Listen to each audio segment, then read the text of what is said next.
Hi everyone, we're going to do the Unit 8 end of unit study or end of unit assessment answers. So to do corrections, you're going to do all the questions that you missed. You're going to show all the work for that, and then you're going to come in and make a time with me when you can retake a whole new test on the standards 8SP 1 through 4. So the question says, the scatter plot below shows the relationship between the number of hours spent driving and the number of miles driven. Which statements correctly describe the relationship? And you're going to choose all of those that are correct. So the line will pass through the origin. Well, right now it looks like it's going to pass through the origin because it would make sense that the total number of miles driven and the number of hours would be 0, 0. Okay, the slope of the line is negative. It's actually positive because it goes up from left to right. Okay, there's no association between the variables. That's not true because there's a positive association. The relationship between the variables is linear. Yes, it makes a line. The relationship between the variables is positive. Yes. And the relationship between the variables is non-linear. That's not true. It makes a line. Okay, given the scatter plot, which statements must be true? Choose all that are correct. So the scatter plot indicates that in general, when participants watched more television, they spent less time exercising. So let's choose this one. So that person watched about 17 hours of TV and spent less than 5 hours that week exercising. So that's true. If the equation was in the form y equals mx plus b, the b would be less than 20. So y equals mx plus b, that's your y-intercept.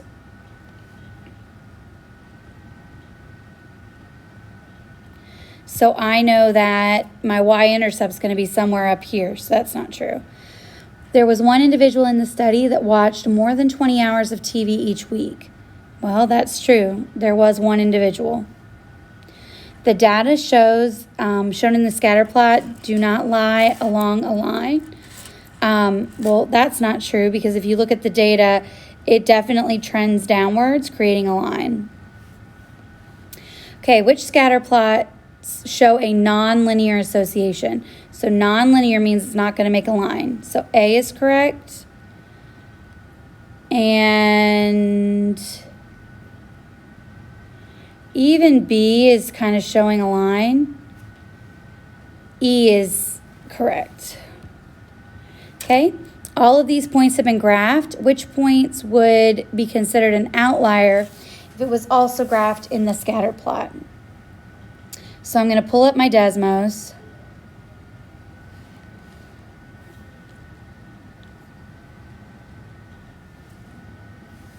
And I'm going to graph my points. Now, you could have done this with like a coordinate grid on notebook paper or on lined paper. So I know I have 2, 9. I have 4, 6. I have 6, 5. And I have 8, 4. Okay, so right now that's what I've got. So now I'm going to see if each one would be considered an outlier. So I'm going to kind of zoom in to make it a little bit tighter. So 10, 3. So if I look for that red dot, that's not an outlier. It fits with the data. 9, 7. Now that one's way up high. It would be an outlier. So B would be an outlier.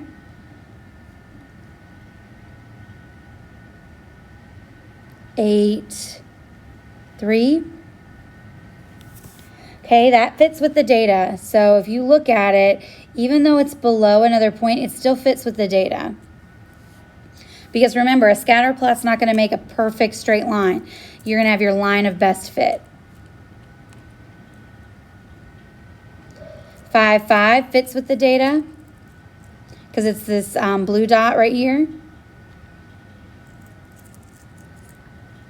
And then 3, 1.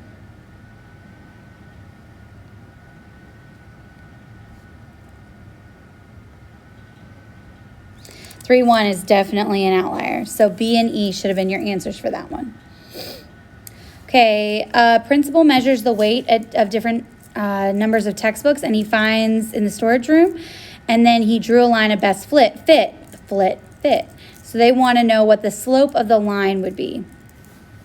Okay, so remember, when you're looking at slope, you want to find a point where it crosses in the crosshair, and then I'm going to look for another one right there. So it's right there in the crosshair, right there in the corner. So that's 1, 2, 3, 4. So that's 4. And then 1, 2, 3, 4, 5. And they wanted it written as a decimal. So you, oh wait, no, they're counting by threes. I'm sorry. I didn't look at my scale. Let's do that again. Because the y-axis is actually counting by threes. 3, 6, 9, 12. 3, 6, 9, 12, 15. The answer is going to work out the same. So 12 divided by 15. Not by 15. Man, I'm screwing this one all kinds of ways. It's going to be 5 because the bottom's only counting by 5s. So 12 divided by 5. There we go. Then you're just going to put in your calculator 12 divided by 5, and you get 2.4. All right, then they want to know what the type of association it is.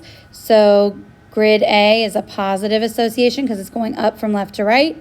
B is no association because it's not got any kind of line to it. And C, even though it's not a linear, it's still a negative association because it's going down from left to right.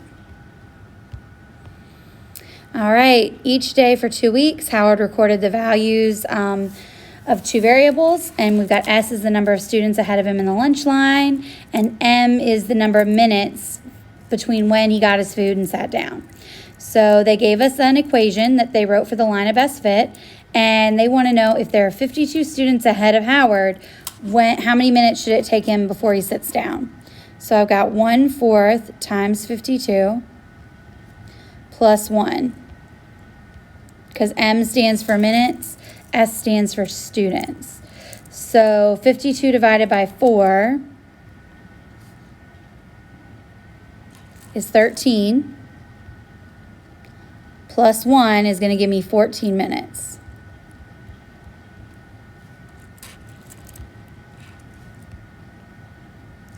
All right, for this one, they were asking for, you could choose as many as you needed to. Okay, so if we're looking at the data, we know that this one is nonlinear.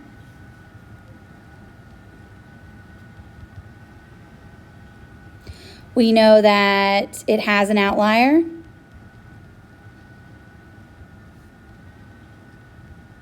And we know that it's nonlinear because it has this hooky thing. Okay, there's your outlier, and it's got a positive correlation.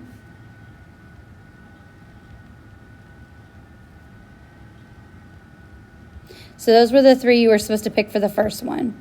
For the second one, this one is linear because it's going down, so it's linear. And it has a negative correlation.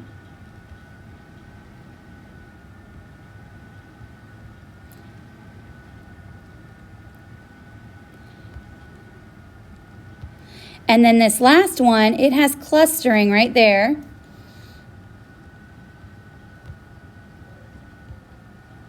It's linear, and it has a positive association.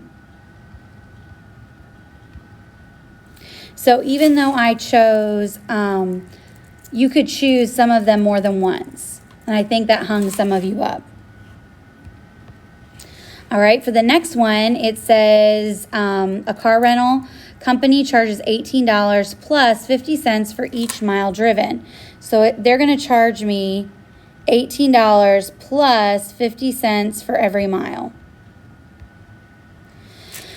And the total charges are Y. For renting the car, X is the number of miles that can be determined using the equation. Y equals 18 plus 50 X use the equation to drag each question, use the equation to answer each question. So they want to know which parts are which. So what does the y-intercept represent? So that's right here. That's the $18 just for renting the car. Okay, that's just for renting the car. So this one went here. Okay, what does the slope represent? That's 50 cents for each mile. Okay, so every mile driven cost 50 cents. All right, the last one, what does point 168 represent? Well, I know that X is the miles and Y is the cost. And they tell me that up here. Y is the total charges, driving X miles. So that means it's going to be 100 miles for $68. All right. Which equation best models the data shown in the scatter plot? Okay, well, I'm going to have to draw myself a line.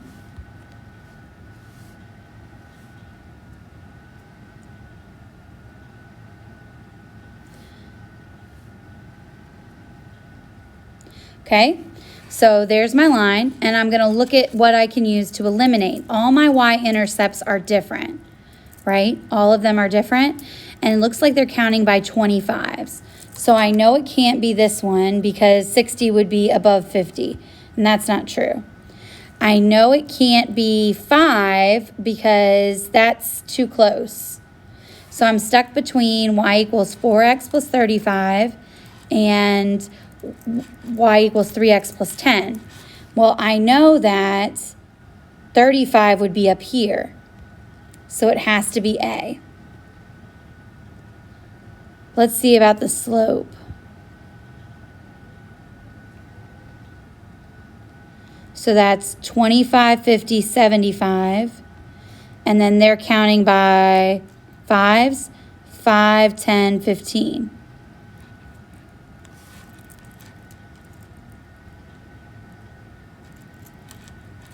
So 75 divided by 15.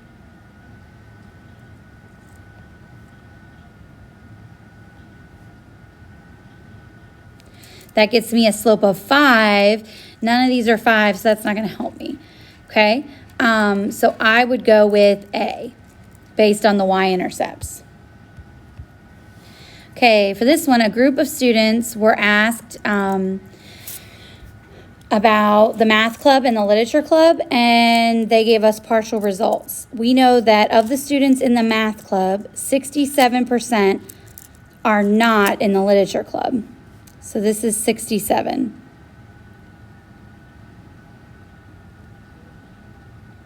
So that means this has to be 33% because 67 plus 33 gives me 100%.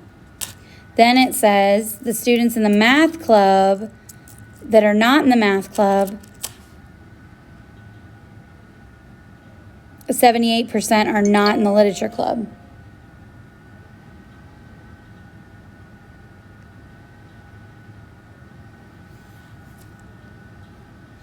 So that's 78. So this would be 22 because when you add them up, it has to equal 100. So from there, we're going to figure out, okay, well, what is each number? Well, I know that if I have people and percent, right? So 16 people makes up 67%, and I want to find what 33% is going to be. So I'm going to divide by 67. So 16 divided by 67. Then I'm going to multiply by 33. And I get 7.88. So this one's going to be 7.8. So that's about 8 people. Okay, then I'm going to do this one. And I know that people percent, I know that 4 people are about 22%, and I want to find 78%. So I've got 4 divided by 22, because I'm dividing by 22 on each side. And then I'm going to multiply by 78. And I get about 14 people. Oops, didn't mean to put that there. So then it says I have to add these numbers up. So I've got 8 plus 14, and I'm going to get 22 people. All right, for the next one, it says, what percent of students own a cell phone are in the 6th grade? So what percent of the students who own a cell phone are in the 6th grade? So that means I'm only looking at this column.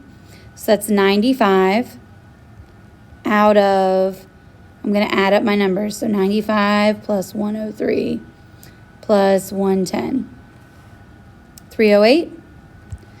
So to change a fraction to a decimal, I'm going to do 95 divided by 308, and I get 30.8 times by 100 to make it a percent, and I get 30.8%, which is 31%, because the 8 tells the 0 to round up. All right, if there are 350 students in school and the table shows the mode of transportation, approximately what percent of students walk to school? So out of 350 students, they want to know how many are going to walk to school. So that's 45 plus 55 plus 59. I get 159. So I'm going to do 159 divided by 350. And I get 0.454. Then I'm going to multiply by 100 to get my percent, and I get 45%. So about 45% walk to school. A total of 130 7th and 8th grade girls were asked whether they preferred to read fiction or poetry, and the results are here. So what is the relative frequency of girls who prefer poetry? So I know poetry, if I'm just talking about girls, is 51 out of how many total students were surveyed? 130. So that should have been B. All right, number 15, it says 7th and 8th grade students were asked if they preferred pizza or tacos. And then they want the relative frequency of a student being an 8th grader given that they prefer pizza. So my 8th graders are here, and they prefer pizza, so that's 52. So that's 42 out of 52 students surveyed. So 42 divided by 52 times 100. I get 80 oh, they only wanted it as a decimal. So I can delete that part. So that's 80.7, so that's 81. Okay, a teacher asked 155 students what type of music they prefer to listen to, and their responses are in the table. And more students prefer jazz than all other types of music. Well, this one's going to be 85, this one's going to be 60, and this is going to be 10. So that's not true. More people prefer R&B. More boys than girls prefer classical music. Well, that's not true, because 7 girls prefer classical music. More than half of the students prefer R&B music. Well, if I have 155 and I divide that by 2, because that's what half is, I get 77.5. And 85 students prefer R&B. So I'm thinking my answer is C. More than half of the students prefer jazz music. Well, that's not true, because 60 isn't more than 77.5. Okay? All right, they're giving us a scatter plot, and it shows the approximate melting time for an ice cream treat at various temperatures, and they give us an equation. So we've got y equals negative 3x plus 108. I know that X is the number of minutes and Y is the number of degrees. So it says 100 degrees. So 100 equals negative 3X plus 108. I'm going to subtract 108 on each side. And I end up with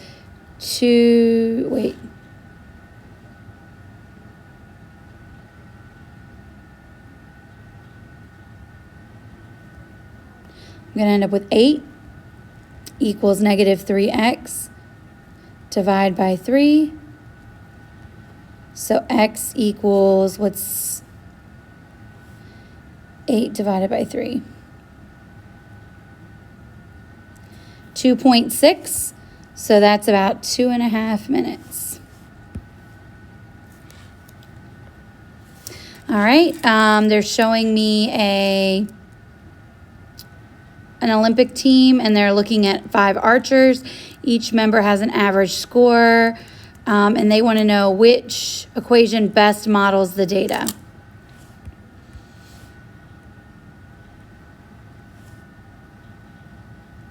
So I know that my line has to be in the middle of the data, so I'm going to go like right there. So I know that my data is going up, so it's got to be a positive slope, so it can't be A.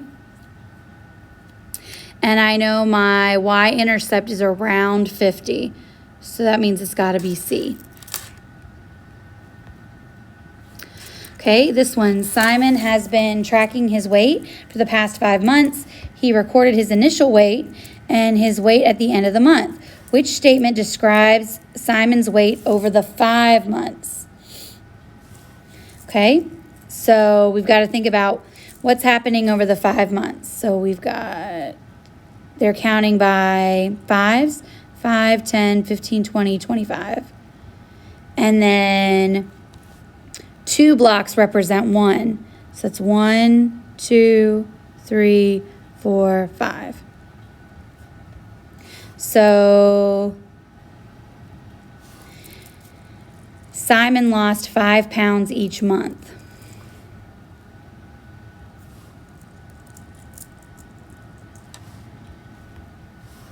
All right, last question. They want to know which represents the graph. So I'm going to get my line out. And remember, you want your line to be kind of in the middle of your data.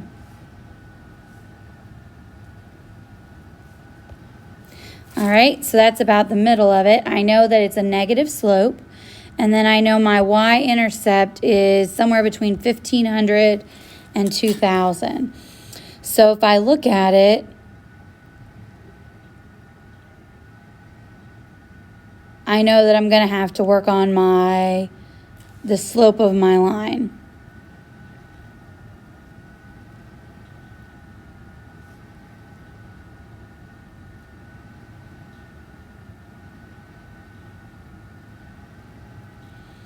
So it looks like I can pull a slope off there. They're counting by 1s on the bottom, and they're counting by thousands. So 3,000. 3,000 divided by 3 is going to give me 1,000. So it's going to have to be B.